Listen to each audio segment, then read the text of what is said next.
The book that I have just finished is called The Book of Goose by Yiyun. It's a fantastic read. I read it pretty quickly in 2 days, and I was really shocked and surprised, and I guess somewhat emotional at how beautiful this story is. The writing itself is absolutely stunning. It's really wonderful. I highly recommend giving that beautiful book a chance. I only came across it because it was getting pretty big on Bookstagram and Instagram in general.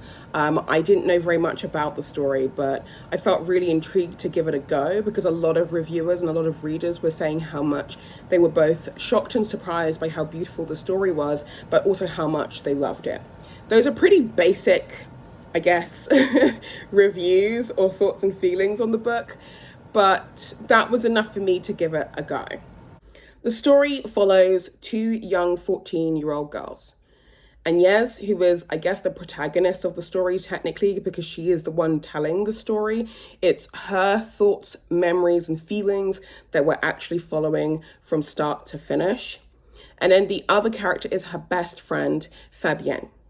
The story is set in France, a decade and a bit after World War II has just ended. So the country in and of itself is going through cultural changes and major shifts. There were more shifts coming, but where the story is also set out in the rural fields, the rural countryside and farmlands, you also get this sense of the girls are from the farm, and then there's this life that's always talked about and published about that's to do with Paris and the city. At this time, if you're really into like philosophy or critical theory or anything like that, this was also the time when existentialism, absurdism was really becoming quite a thing. Shifts were changing, attitudes were changing. At the same time, the concept of the teenager wasn't really, I guess, in full swing yet, because the 50s was the time when the teenager was really becoming a thing. You have to understand that most children up until the war and somewhat after the war, you went from being a child and then suddenly around the age of 14, 15, you were then considered basically just a young adult. And you were just kind of thrown into the world of finishing your education and then following whatever societal goals and expectations you were supposed to. Get married, settle down, get a job, have children.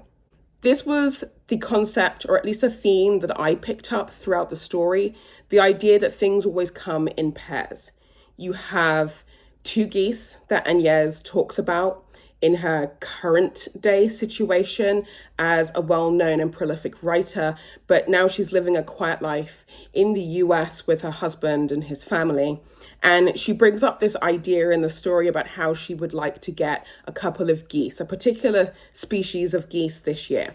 And then next year, she would like to get maybe another 2 particular species of geese. And her husband joins in and starts throwing in all of his ideas into that as well. The idea of things coming in pairs is one that is very strong throughout the story. I don't know if that's intentional or if I'm just being crazy, but that's something that I picked up a lot on. I really like the notion also that Fabienne and Agnes have as far as being 2 peas in a pod. While they are very similar in the abstract sense, being that, you know, they're the same age, they're from the same area, they always spend all of their free time together. They couldn't be any more different as people.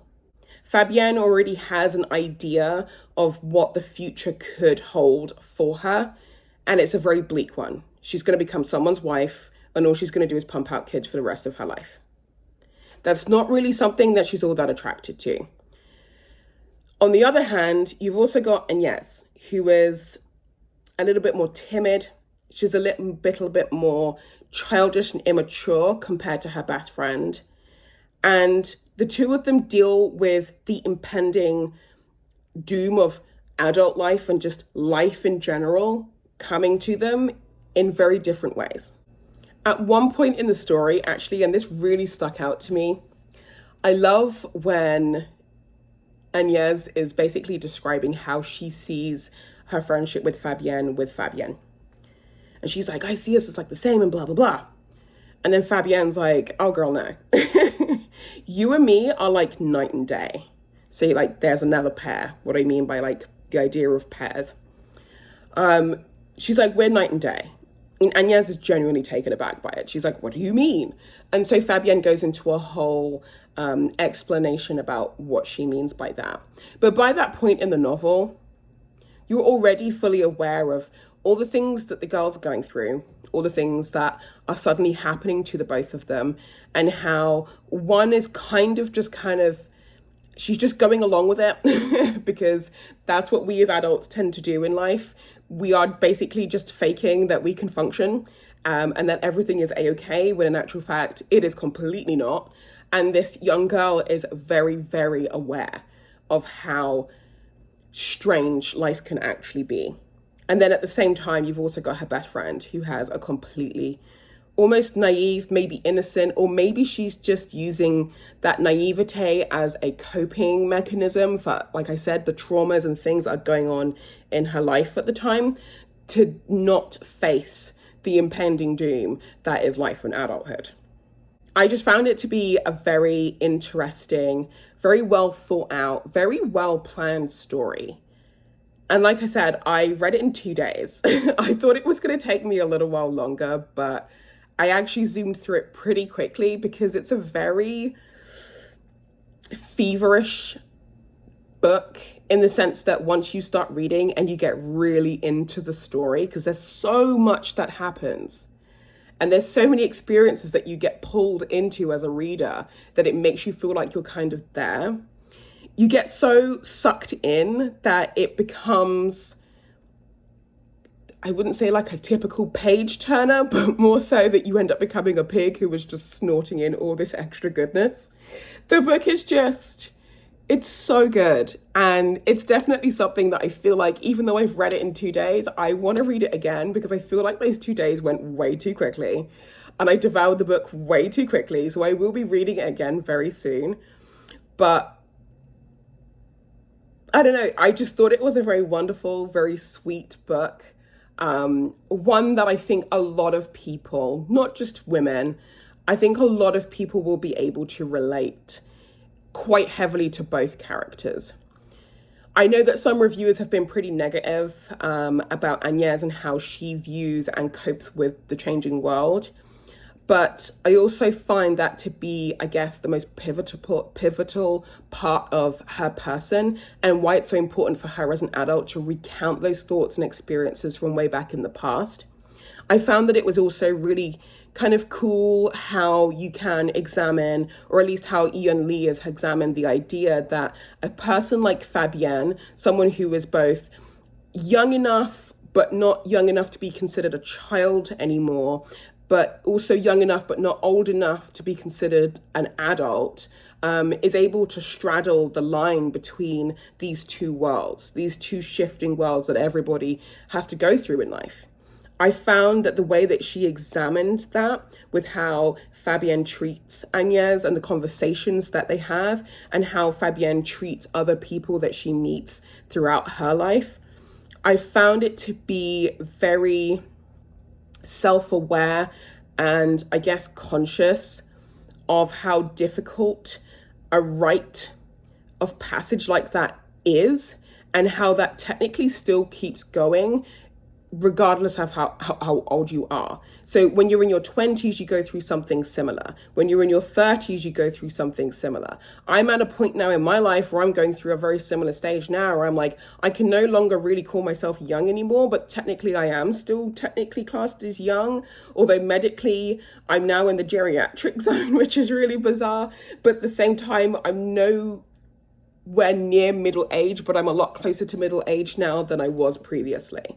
So this constant pairing throughout life that we constantly find ourselves having to experience and go through, I thought this story just kind of encapsulated some of those experiences really well, and I just found it to be a very beautiful read. So I highly recommend it. I'm really sorry that this section of the review was so long. I don't know, it's definitely a book that gives you food for thought, so I just wanted to give my 5 cents on that. Definitely 5 out of 5. 2 books that I would highly recommend you check out in case you haven't read them yet, that kind of give you the same sort of like, this is life and this is all society expects of us. This is what I was expecting from love and romance. This is what I was expecting when going through the really awkward stages of life and development as a human being. 2 books I would highly recommend you check out are Breasts and Eggs by Mieko Kawakami, which is this one here. I absolutely love it. This book, there is one particular thing that I definitely picked up, other than the fact that there's a teenager in this who is complaining about her body changing so much and how much she hates it. And how much she realizes that being a girl and becoming a woman just means that she's just going to be leered at for the rest of her life. And that's something that she definitely doesn't want to happen to her, even though it's going to be inevitable that it does. It also deals heavily with the notion of fertility, infertility, and IVF. More so IVF and infertility and living life alone as a single person.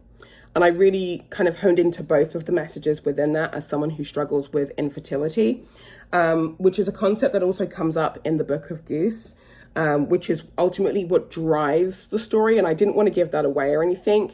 But again, it was the whole idea of once you become an adult, especially as a girl, especially back then your chances at having a really exciting life are very slim, especially if you don't have much of an education, especially if you don't live in the city. Your major chances at life are just to get married and have kids. And Fabienne really hates that idea, and she really hates that whole concept, and she just wants to rail against it. So there's that, which I really liked. And at the same time, the idea of just recounting your steps when you're going through yet another stage in your formative years of development. The Idiot by Elif Batuman. I thought that this book was absolutely fantastic. In fact, the Book of Goose and these 2, I would highly consider 5 out of 5 reads for me. And they're just 3 books that I think at this point on my reading journey, I would definitely lumped together and like in their own category. So, you know, recommended reading if you are a human being that's just trying to develop and just trying to exist and you're just trying to get through things in life. And then on the other end, which is kind of more of a loose thing, Ghosts by Dolly Alderton. This story is really fun, but my God, it's really fun, but it's also really sad and it just makes you angry. I finished this book. I had so many notes, guys. I finished this book feeling like I'd gone through an emotional roller coaster, having been through something similar to the main character in this book. But I also got a sense of closure and I felt so much better afterwards. I was like, you know what? Life is not going to give you the answers that you need all the time, but as long as you can sort of come to your own understanding of what it means to be a person existing in this day and age, and yet alongside with the Book of Goose, realizing that over the decades, things haven't really changed that much, and yet they really have. Ultimately, you just have to try and navigate, and you just have to keep trying to live and push yourself, regardless of all the bad stuff that ends up happening. Life sucks, and you just have to keep faking it just to get by. Not even faking it till you make it, just fake it just to get by. And whilst doing that, building and maintaining the friendships and the relationships that you do have, because there's not really a lot left other than inflation and debt and war. So these 3 books will just keep you sane. So get those in your repertoire as well.